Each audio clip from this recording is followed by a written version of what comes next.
महापालिका निवडणुका जवळपास 8 वर्षानंतर होत आहेत. कार्यकर्त्यांची निवडणूक म्हणून पाहिलं जातं, परंतु या निवडणुकीमध्ये जवळपास सर्वच पक्षांवर जुन्या कार्यकर्त्यांची तिकीट कापली असा आरोप होतोय. शिवसेनेवर पण असा काही आरोप होतोय का? काय वाटतं तुम्हाला? शिवसेनेनं कोणाचे कापलेत नाहीत. शिवसेनेचे मोजकेच नगरसेवक होते, त्यामुळे ते सगळ्याला रिपीट केलेलं आहे.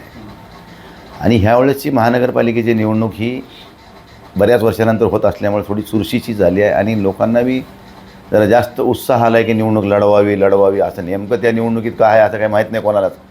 निवडणूक लागली, मला बी वाढालं, त्याला वाटायला मलाही लढा वाटायचं आहे, असं सगळ्या म्हणून जरा जास्त लोकांमध्ये उत्साह निर्माण झाला आहे. परंतु मी आपल्याला ह्या ठिकाणी ह्या निमित्तानं सांगू इच्छितो की ह्या परभणी महानगरपालिकेमध्ये अनेक वर्षापासून वेगळ्या पक्षांनी ह्या ठिकाणी सत्ता गाजवली. शिवसेनेला कधी सत्ता ह्या ठिकाणी मिळवायचा कधी संधी आली नाही.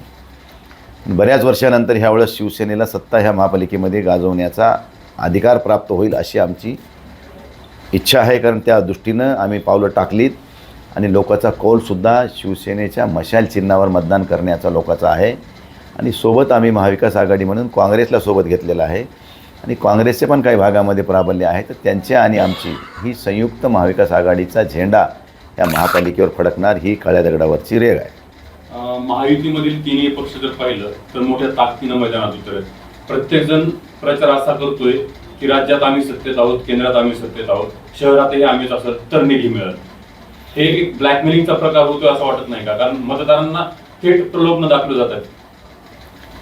महानगरपालिकेच्या निवडणुकीमध्ये तिन्ही सत्ताधारी पक्षाच्या लोकांनी नुसतेच्या सत्तेच्या माध्यमातून विकास कामं करू म्हणण्याचा विषय तर सोडा, नगदी पण आम्हीच देऊ अशा प्रकारची भूमिका या सत्ताधाऱ्यांची आहे.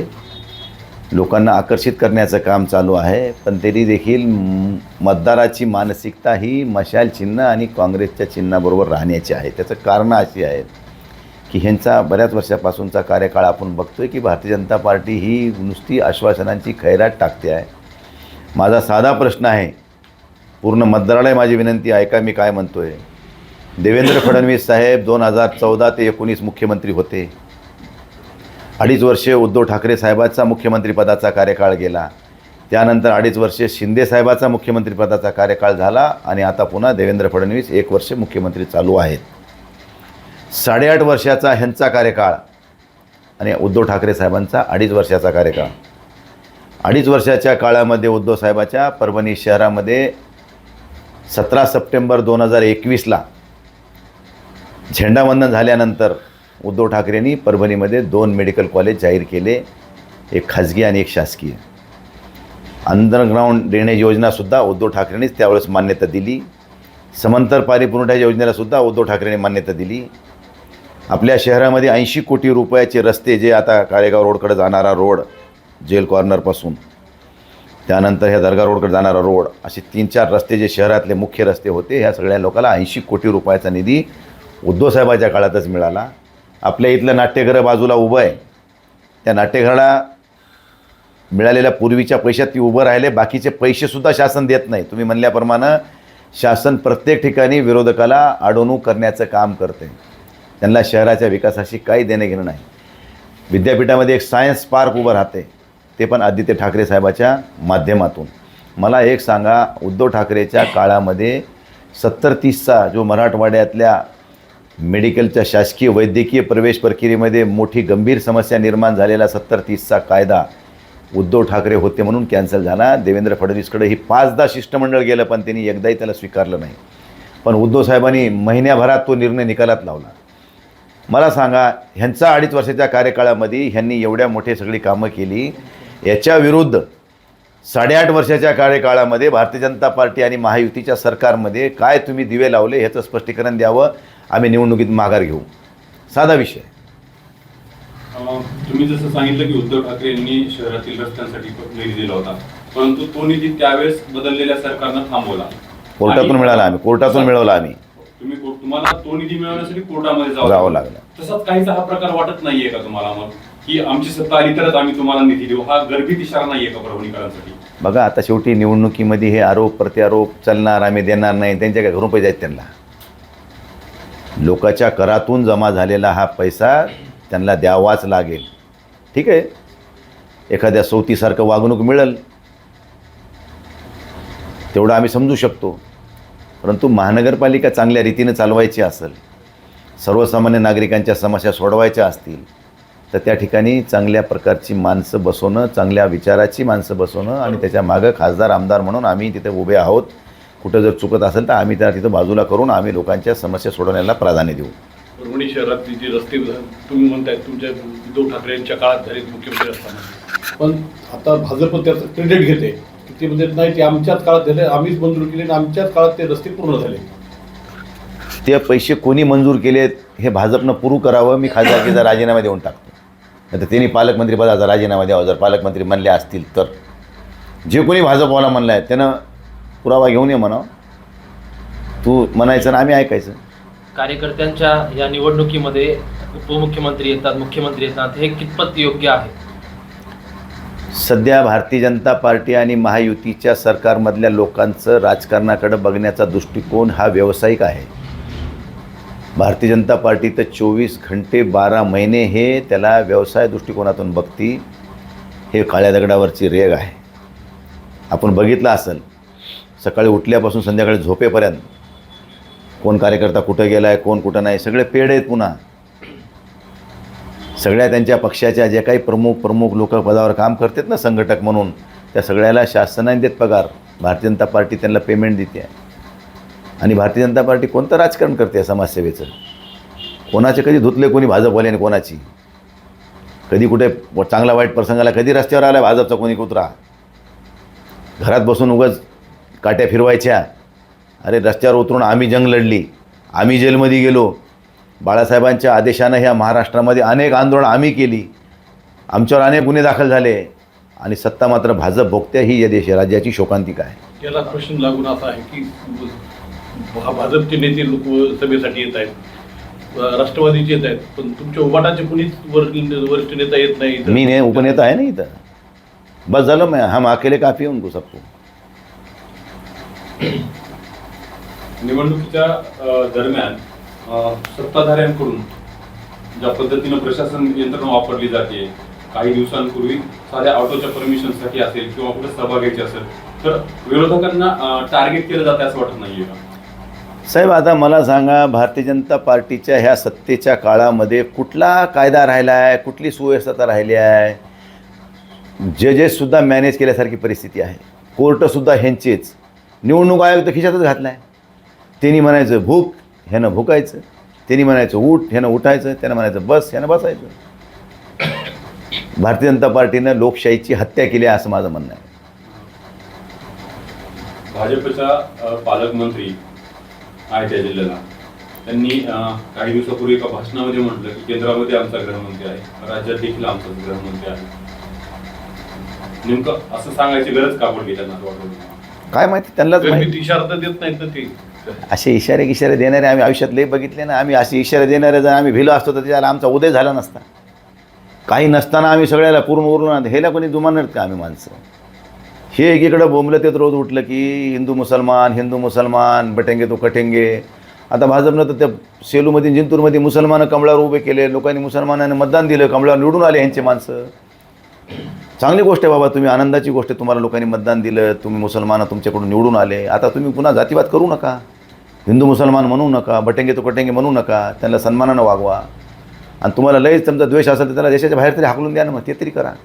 उगाच दोन संसारामध्ये, शेजाऱ्यामध्ये, गल्लीमध्ये तुम्ही विनाकारण दूषित वातावरण करून का बरं संभ्रम निर्माण करता समाजामध्ये? का बरं तेढ निर्माण करता विनाकारण? आम्ही उबाटानं महाविकास आघाडीसोबत युती केली तर तुम्ही गावभर गर्दा करू लागले की शिवसेने हिंदुत्व सोडलं. मग आता तुम्ही मुसलमानाला जवळ केले, तुम्ही सोडले का हिंदुत्व? हे सांगा एकदा. आम्ही आमची रॅली निघाली लोकसभेला निवडून आल्यावर. काही लोकांनी हिरवा रंग उधळला, काही लोकांनी भगवा रंग उधळला, काही लोकांनी पिवळा रंग उधळला. ह्यांनी सांगितलं की बाबा ह्याने हिरवा आणलं सगळं. आता काल त्या मेघनाताई बोर्डीकर जे पालकमंत्री त्यांचा सक्का चुलत भाऊ हिरवा झेंडा घेऊन नाचू लागला. मग हे कायच धोतक आहे? मग ह्यानी हिंदुत्व सोडलं आहे का? साधा विषय माझा. ह्यानी हिंदुत्व सोडलं आहे का? म्हणजे आपण काही केलं की खरं आहे आणि दुसऱ्याने केलं की ते खोटं आहे. म्हणजे आपलं ते सोने आणि दुसऱ्याचं कार्ट. अशी ही भाजपची दुटप्पी भूमिका आम्ही सुरुवातीपासून बघत आलो. आणि कोण भाजपा? आज महाराष्ट्रातली म्हणा, देशातली म्हणा, कोणती भाजप आहे मूळची? ज्या विचाराची भाजपा होती त्या विचाराची आज भाजपा राहिली नाही आहे. एकीकडे देशाचे पंतप्रधान म्हणतात की आम्ही भ्रष्टाचारमुक्त भारत आम्हाला करायचा आहे. अरे सगळे भ्रष्टाचारी तुमच्या पक्षात, आणि तुम्ही भ्रष्टाचारमुक्त भारत करायला निघाले का? एवढी बी बनवाबनवी करू नका. लोक काही एवढे दूधखोळे नाही आहेत. काही काळ असते सगळ्याचा, प्रत्येकाचा. ह्या देशामध्ये मोगलांनी राज्य केलं, ह्या देशावर इंग्रजांनी राज्य केलं, ह्या देशामध्ये काँग्रेसनं राज्य केलं. आता लोकांनी भाजपला राज्य करायला संधी दिली आहे. तुम्हाला बी आज ना उद्या संपवायची भाषा आहेच ना लोकांची, ती काय सोडणार आहे तर तुम्हाला? कारण एक्सपायरी डेट सगळ्यालाच आहे. जे 150 वर्ष मोगलांनी राज्य केलं, इंग्रजांनी केलं, त्याची एक्सपायरी डेट झाली तर तुमची एक्सपायरी डेट ठरलेली आहे, ती आज ना उद्या होईल. बघा, ऊपरवाले के दरबार में देर है मगर अंधेर नाही आहे. काळ कोणाला माफ करीत नाही. आज ना उद्या तुमचे बी उतरती कळा लागल ना, तेव्हा तुम्हाला सुद्धा देव दिसायला लागतील, हे लक्षात ठेवा. म्हणून अतिरेक करू नका, अतिरेक करू नका. दिले भीमानं खा गुणानं, चांगलं दिले ईश्वरानं तुम्हाला सत्ता भोगायला मिळाली आहे. लोकांच्या आनंदात सहभागी व्हा, लोकाला सुखा समाधानानं जगू द्या. विनाकारण समाजामध्ये तेढ निर्माण करून स्वतःची पोळी भाजण्यासाठी लोकांचे घरं पेटवू नका, त्यांच्या चुली पेटवायचं काम करा. वारंवार परंतु ह्याच्यामध्ये असा आरोप केला जातोय की राज्य पातळीवरचे जे नेते आहेत त्यांच्याकडून की आता शिवसेना उभाटा गट आहे ते कुठेतरी मुस्लिम मतदाराच्या दावणीला जाऊन बांधलं आहे आणि ते त्यांच्याच मतावर निवडून येतात, परंतु आता हिंदू मतं जे आहेत ते त्यांना पडत नाहीत. मग मुस्लिम मतदारच त्यांना घेऊन चालायचे आहेत, तर मग तुम्ही असं घोषित का करून देत नाही की मुस्लिम पार्टी आहे? आता कालच्या निवडणुकीमध्ये आम्ही तो कोणी मुसलमान उभा केला नव्हता, भाजपनंच मुसलमान उभे केले. ते त्यांचे 12-13 नगरसेवक, काही ते 14 का 16 नगरसेवक निवडून आहेत मुसलमानाचे जिंतूर सेलूमध्ये. मग आता ते का तुम्ही गेले का तिकडं? तुम्ही गेले का तिकडं? अरे आमचे हिंदूचे नगरसेवक निवडून येतात का नाही? तुम्हाला लोक ठरवतील ना आता उद्या महापालिकेत. ही राजकीय समीकरणं असतात. त्यावेळी त्या भागामध्ये तशा प्रभावाखाली असणाऱ्या प्रभागामध्ये तशाच प्रभावशाली व्यक्तिमत्वाला प्राधान्य द्यावं लागत असते. जर आम्ही मुसलमानालाच जवळ केले असं म्हणणं असेल तर मग भाजपनं बी मुसलमानाला शेलू जिंतूरमध्ये गेलं जवळ, त्यांचे माणसं निवडून आले. मग तुम्ही तिथे हिंदूचे का दिले नाही? तुम्ही हिंदूला दूर केलं का? परंतु परभणीच्या राजकारणात काही झालं की आमदार आणि खासदार हे दोघंच जबाबदार असं तुम्हाला सारखं वारंवार टीका केल्या जाते. आता मला सांगा, मी तुम्हाला सांगितलं की आता कालची परभणी जिल्ह्याची DPDC झाली. मागच्या DPDCमध्ये बनसोडे साहेब पालकमंत्री असताना मला जवळजवळ 35 कोटी रुपयाचा निधी माझ्या इकडं विकास कामासाठी दिला. यावेळेस आमच्या जिल्ह्याच्या पालकमंत्री झाले. आम्हाला आनंद वाटला की बाबा बाहेरचा पालकमंत्री होण्यापेक्षा आपल्या जिल्ह्यातला झालेला कधीही बरा, जिल्ह्याच्या विकासासाठी आपल्याला मदत होईल चांगली. आणि ह्या जिल्ह्याच्या पालकमंत्री झाल्या आणि DPDCच्या बैठकीमध्ये 400 कोटीमध्ये आम्हाला 3 कोटी रुपये दिले. मग बाकीचे पैसे कुठे गेले? काही त्यांच्या सत्ताधारी आमदाराला दिले असतील, आमच्या आमदाराला 5 कोटी दिले, मला 3 कोटीच दिले. आणि हे कोणते भाजपचे आहेत? ह्यांचे अख्खे आयुष्य गेले त्या काँग्रेसमध्ये. वरपुडकर असो की बोर्डीकर असो, आणि ते भाजपमध्ये आता भाजप वाटून टाकली त्यांनी. मूळचे भाजपचे सगळे कोमात आहेत आणि हे उपरे सगळे जोमात आहेत. म्हणून भाजपानं आता उगाचच आपलं वस्त्रहरण करून घेऊ नये. झाकली मूठ 1.25 लाखाची. भाजप आता भाजप राहिली नाही. भाजप आता ही विचाराची संघटना होती, पक्ष होता, तो आता विचाराच्या पलीकडे गेला आहे. सगळे अविचारी लोक त्यांच्याजवळ जमा झाले आहेत आणि फक्त चिल्लरीसाठी राजकारण चालू आहे. भारतीय जनता पार्टी विकास कामाच्या बाबतीत कधी मतं मागत नाही, नुसत्या विकासाच्या गप्पा हाणती. भारतीय जनता पार्टी फक्त पैसे द्या आणि मतं द्या. मी तुम्हाला उद्या धुमाकूळ दिसेल तुम्हाला. आता उद्यापासून सुरू होईल भाजपचा पैसे वाटायचा खेळ प्रत्येक प्रभागामध्ये. आमचे गरीब माणसं त्यांच्यासमोर किती दम धरणार आहेत? आमचेच माणसं, आम्ही कुपोषित बालकं त्याला चांगलं पोसून पोषण गिषण करून त्याला आम्ही तंदुरुस्त करलोत की हे लगेच चालेल की ये आमच्याकडून, तू हे सगळे पैसे आम्ही खर्च करतो, तू आमच्याकडून उभं टाक. तुम्ही नगर परिषदपासून लोकसभेपर्यंत पोहोचला. ह्या निवडणुकीमध्ये असा फरक काय वेगळा वाटतो तुम्हाला? मला ह्या ठिकाणी फरक एवढा जाणवते की सन्माननीय बाळासाहेब ठाकरेंनी ज्या समाजसेवेच्या जोरावर, ज्या अन्यायाच्या विरुद्ध लढण्याचं बाळकडू आम्हाला पाजलं आणि त्याच्यातून आमच्यासारखे सामान्य कार्यकर्ते, सामान्य परिवारातून राजकारणामध्ये आले आणि त्यांना एवढी काही उभारी जनतेनं दिली, इवलेसे रोप लाविले दारी आणि त्याचा वेलू गेल्या गगनावरी म्हणल्यासारखं बाळासाहेबांच्या आशीर्वादानं, सामान्य जनतेच्या आशीर्वादानं मला नगरपालिकेपासून ते आमदारकी, खासदारकी सगळ्या गोष्टी बघायला मिळाल्या. ते दिवस आता बापू संपलेत. आता राजकारणामध्ये समाजसेवा करून तुम्ही एखाद्या पदावर बसताल, हे आता इतिहास जमा झाले सगळं. आता तुझ्याजवळ नगदी किती आहेत तेवढंच बोल, तर राजकारणात ये. जिंतूर सेलूमध्ये बोर्डीकर साहेबांनी जेवढ्या उमेदवाऱ्या दिल्या सगळ्या भाजपवाल्याला कोमात टाकलं. सगळे मटकेवाले, गुटकेवाले, दारूवाले सगळे आणले आणि त्यांना उभं केलं. 25-25 घेऊन या तर उमेदवारी, अशा पद्धतीचे उमेदवार दिले आणि त्या निवडणुका लढल्या. वैचारिक लढाई लढण्याचे दिवस संपलेले आहेत. समाजसेवा करून लोकांसमोर जाऊन आम्ही मतं मागावे, लोकांनी आम्हाला मतं द्यावी, हे सुद्धा दिवस संपलेले आहेत. आता फक्त चिल्लरीवर कोण टिकते, थोडं बॅकग्राऊंड लागते. एवढं बी काय सगळं पैशावरच होते अशातलाही भाग नाही. तुमचं थोडं बॅकग्राऊंड बी लागेल सामाजिक बांधिलकीचं, आणि पण त्याला पैशाच्या जोडशिवाय तुमचं सामाजिक बांधिलकीचा बॅकग्राऊंड काही कामी येणार नाही, ही वस्तुस्थिती आहे. परंतु आणखीनही काही गावं, काही शहरं, काही माणसं त्या विचाराचे आहेत की बाबा हे चांगलं काम करते, त्याला आपण मदत केली पाहिजे. या निवडणुकीत तुमचे उमेदवार किती निवडून येतील? आमची ह्या निवडणुकीमध्ये आमचे उमेदवार किमान आमचे 25च्या पुढीच, पण माझं तर म्हणणं आहे की 30च्या पुढे आमचे निवडून येतील. आणि काँग्रेसचे काही आहे, आमचा महापौर ह्यावेळेस 100% ह्या ते महापालिकेत बसणार, ह्याच्यात कोणी रोखू शकत नाही. आम्ही फील्डवर काम करतो आहे, आम्ही प्रत्येक प्रभागात आम्ही जातो आहे आणि लोकांची काय भावना आहे ते बघतो आहे आम्ही. लोक म्हणजे उत्स्फूर्त आहेत. जिकडं मशाल तिकडं लोक, जिथं मशाल नाही तिथं पंजा, अशा स्वरूपाचं लोकांची मानसिकता तयार झालेली आहे. तुम्हाला दिसल, कारण ह्या लोकांना वैतागून गेलेत. राष्ट्रवादीला अजितदादाच्या मतं देऊन काय उपयोग आहे, तिला भाजपला दिलेलं काय वाईट आहे का अजित पवारला देण्यापेक्षा, अशी लोकांची मानसिकता आहे. त्यामुळे ते त्यांना द्यायला तयार नाहीत. त्याच्यापेक्षा मशाल का वाईट आहे का. आणि तसं बघितलं तर बापू आपला जिल्हा हा थोडा सेक्युलर टाईप आहे. ह्या ठिकाणी सेक्युलर मतदार जास्त आहेत. हिंदुत्ववादी मतदार ह्या शहरामध्ये कमी प्रमाणात आहेत. त्यामुळे इथं सेक्युलरला जास्त प्राधान्य मिळते. आणि आता भारतीय जनता पार्टी आमच्या मागं सेक्युलर व्हायला चालली आहे. आम्ही थोड्या आधी झालो थोडं, एवढाच विषय आहे. जिंतूर आणि सेलूमध्ये जसं तुम्ही आरोप केला की गुटख्यावाले, मटक्यावाले आणले, पैसे घेऊन 25-25 लाख रुपये घेतले.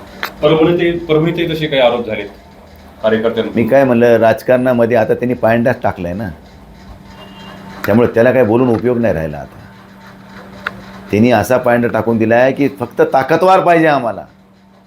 आता काल एका प्रभागामध्ये माझा एक कार्यकर्ता एका लोकाच्या मागणी खातर त्या ठिकाणी एक MSCBचा पोल उभा करून देत होता. तिथल्या उमेदवारानं जाऊन पालकमंत्र्याला काही तक्रार केली आणि पालकमंत्र्यांनी ते माझ्या कार्यकर्त्याला बोलून घेऊन त्याला झापाझापी सुरू केली. तुम्ही बसवायलात, तुम्हाला काही बंधन नाही, पण माझ्या पक्षाच्या एखाद्या कार्यकर्त्याने एखादं काम केलं तर तुम्हाला दुःख वाटायचं कारण काय. अरे प्रामाणिकपणाने लढा ना. प्रामाणिकपणानं भाजपवाले कधीही लढणार नाहीत, कधी विजय होणार नाहीत. ते पैशाचा, सत्तेचा, सगळ्या गोष्टीचा वापर करूनच निवडणुका जिंकणार, त्याच्याशिवाय ते निवडणुका जिंकू शकत नाहीत, ही वस्तुस्थिती आहे. इथून पुढे 10 वर्षानंतर आपण राजकारण कुठे बघता आणि देश हुकुमशाहीच्या दिशेने चालला गेला नाही. आता हुकुमशाही सुरू झाली आहे. मला तर असं वाटतं कधी कधी की 29 नंतर आपण निवडणुका न लढलेल्या बऱ्या. उगं बघायचं आपण ह्यांचाच तमाशा. आपण कष्टातून 2 पैसे कमवून त्या ठिकाणी निवडणुका लढवून जर आपण दिसतंय पुढे पराभव होणार आहे, कारण हे सगळं मॅनेज करून जर निवडणुका लढायला आहेत आणि आपण गरीब लोकांचे संसार उद्ध्वस्त करून जर निवडणुका जिंकू हारू, तर ते काही परवडणारं नाही. त्यामुळं आता भविष्यामध्ये राजकारणामध्ये निवडणुका होतील का नाही होतील, किंवा भाजपवाले म्हणतील हे 10 आम्ही निवडले तर हे निवडून आले, चला जा घरी सगळे, असं बी होऊ शकते. म्हणजे सामाजिक क्षेत्र आता कमर्शियलाइज झालं आहे. जे गरीब लोक आहेत ते पैशावरती वोटिंग करतात. मग सगळेच तसे असतील तर मग ह्याला फ्युचर काय. फ्युचर काही नाही. आता बघा, लोकसभेच्या निवडणुकीत महाराष्ट्रामध्ये 48 पैकी 31 जागा महाविकास आघाडीच्या आल्या आणि 5 महिन्यामध्ये असं कोणतं महाभारत रामायण घडलं होतं की लगे महाराष्ट्राच्या इतिहासामध्ये कधी एवढी मेजॉरिटी आली नाही तेवढी मेजॉरिटी भारतीय जनता पार्टी आणि महाविकास त्यांच्या युतीची येते आहे. कोणत्या बेसवर आली? अहो तुम्ही एवढा विचार करा, शासकीय पैशाची लाच मतदाराला देऊ शकतात हे ह्याच्यापेक्षा काय दुसरी गोष्ट असू शकते सांगा? तुमच्या आमच्या टॅक्समधून जो शासनाला आपण पैसे भरतो त्या पैशाचा लाडक्या बहिणीच्या नावाखाली तुम्ही 5-5 महिन्याचे मतदानाच्या अगोदर तिला पैसे टाकता खात्यावर, आणि आम्हाला बघा लोकांनी विकासाला मतदान दिलं. काय ढेकळाचा विकास केला तुम्ही? लाच दिली सरकारी पैशाची. तुमच्या घराचे पैसे नाही दिले, तुमच्या खिशातले नाही दिले, तुम्ही सरकारी पैशाची लाच देऊन तुम्ही निवडून आला. तुम्हाला लाज नाही वाटली हे देताना? आणि आता चालू आहे आम्हाला मतदान नाही केलं तर लाडक्या बहिणीच्या पगारी बंद करू. तुझ्या बापाच्या घरचे पैसे दिले तुम्ही पगारी बंद करायला. आम्हाला बी कळलं ना, तुम्ही बंद तर करा. त्याला उद्या पुढच्या निवडणुकीत लोक तुमच्या दुकानं बंद करतील एवढं लक्षात ठेवा. आपल्या जिल्ह्याला मंत्रिपद भेटलेलं आहे, त्याच्यामध्ये परभणीकर कुठेतरी सुखावलेला म्हणतोय, परंतु अद्यापही कुठले मोठे काम दिसून येत नाही आहेत. कारण त्यांचं असं म्हणणं आहे की केंद्रातून जे फंड येतात तिथं ते खासदार जबाबदार आहेत त्याच्यासाठी, आणि आमदार देखील शिवसेनेचा आहे. परंतु भाजपची एक खालून ते वरपर्यंत तुम्ही आमच्या हाती भाजप सरकारचं जर हातात तुम्ही दिला आमच्या, तर आम्ही सगळा विकास करू असं त्यांचं. आता तुम्ही चांगला प्रश्न विचारला मला. केंद्रातला पैसा येतो, खासदार आमचा नाही. रेल्वे आम्ही ती वंदे भारत ट्रेन सुरू केली तर भाजपवाले कशाला गेले झेंडा दाखवायला? केंद्रातला अधिकार होता ना माझा. अहो माझं पत्रिकेत नाव नाही, इतके बेशरम आहे ते भाजपवाले. हां, NRHMमधून काय PSC बांधतोय आम्ही, त्या PSCचं उद्घाटन परस्परच करायला. मी आरोग्यमंत्री आहे. कोणत्या केंद्राच्या काही SRFचा CRFचा निधी जरी आणला आम्ही तर उद्घाटन करते मीच करणार. एवढी हुकुमशाही चालली आहे भाजपवाल्याची. माझं ते माझं, तुझं बी माझंच. अरे शेवटी देवानं सगळ्याला तेवढं नैतिकतेनं दिलेलं आहे.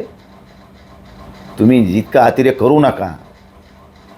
ह्याचा तुम्हाला भविष्यात एवढा पश्चाताप करावा लागेल, तेव्हा पश्चाताप करून बी उपयोग होणार नाही, तेव्हा वेळ गेलेली असेल निघून. त्यामुळे माणसानं सत्यता स्वीकारली पाहिजे. सत्य परेशान हो सकता है, पराजित नाही.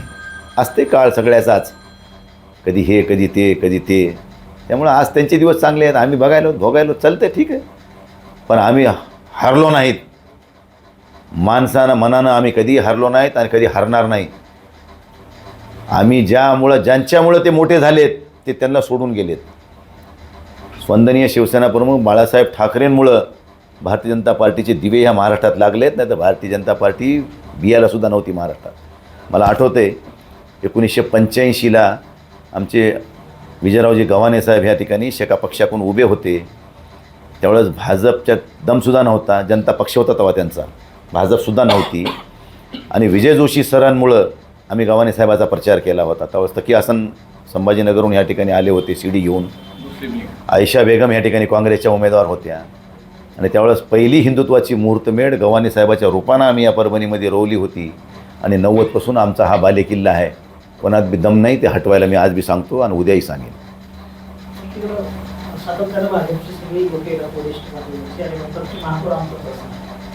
अरे आता मला हसू येते कधी कधी. महापौर बसवायला जेवढे नगरसेवक लागते तेवढे उभे सुद्धा नाहीत. भाजपचे जेवढे लागतात ना तेवढे उभे सुद्धा नाहीत. आता हे लहान लेकराला बी कळते की बसते कसा बसल. तिथं 35 लागणारे 35 त्यांचे उभेच नाहीत. बापू निवडून कसे येणार, कसा महापौर बनणार हे सांगा. मग छुपी युती आहे का यांची, राष्ट्रवादीची यांची? नंतर निवडणुकीनंतर होणार आहे का दोघांची युती? भाजपनं 2 आकडी गाठले तरी बकल झालं, आणि शिंदे गटाचं तर खातं खुलं तरी लय झालं.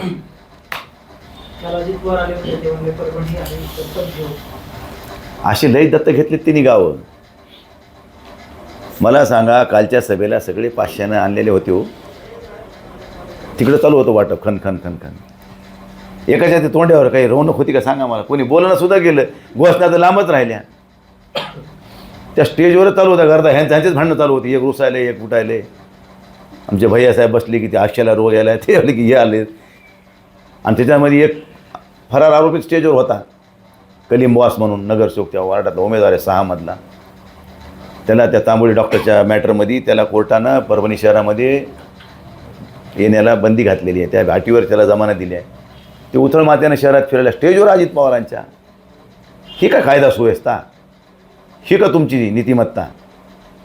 म्हणजे ह्यांनी काही जरी केलं तरी लोकांनी उघड्या डोळ्यांनी बघायचं आणि सहन करायचं, आणि आम्ही काही जरी नाही केलं तरी आम्हाला आरोपीच्या बेंद्रात उभं करायचं. ही नीती देशासाठी, या लोकशाहीसाठी घातक आहे. आणि ह्या देशातली लोकशाही त्यांनी पूर्ण संपुटात आणल्या. भाजपला लोकशाही मान्यच नव्हती आणि मान्य नाहीच त्यांना. त्याच्यामुळे त्यांना वाटतं की आम्ही म्हणील तसंच, आम्ही करू तसंच, अशा प्रकारची एकंदरीत भारतीय जनता पार्टीची ही सध्याची वाटचाल चालू आहे आणि ते आम्ही उघड्या डोळ्यानं बघतोय. दोन्ही राष्ट्रवादीची झाली, भाजपची झाली, शिंदे गटाची झाली. चौघायला म्हणा तुम्ही एकत्र, उद्या बी आणखीन वेळ आहे आपल्याजवळ, वेळ गेलेली नाही. तुम्ही चौघं सोबत मिळून मतं मागा म्हणा या शहरामध्ये. आम्ही तुम्हाला माती चारल्याशिवाय राहणार नाही हे तुम्हाला सांगतो. याच अनुषंगाने खासदार साहेब तुम्हाला प्रश्न आहे. आपली आता संख्या 5 आहे.